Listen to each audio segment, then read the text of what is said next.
قبل تفكر تناقشني وتعتب علي وبدون ما تثبت لي إهلاليتك.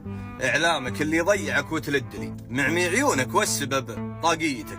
عزيزي الهلالي، مشكلة إعلامك حاجة واحدة، إنه ملبسك الطاقية ومنزلها لين خشمك وحاط في جيبك عذر طبي. رصيف العالم، أقصد وصيف العالم، ميداليات، كؤوس، كذا.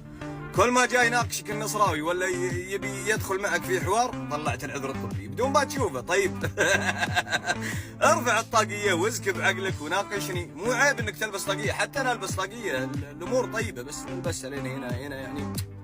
انت مشكلتك الاعلام ملبسك الطاقية لين خشمك، ما صرت تبصر، ما تشوف شيء.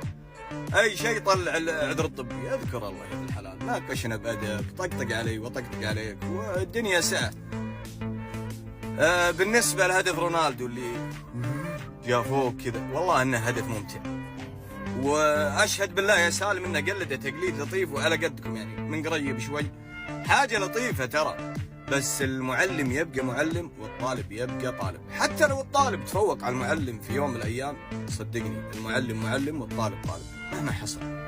فهذا اللي صاير بين النصر والهلال. النصر دايم يعطي دروس ويعلم يعلم يعلم.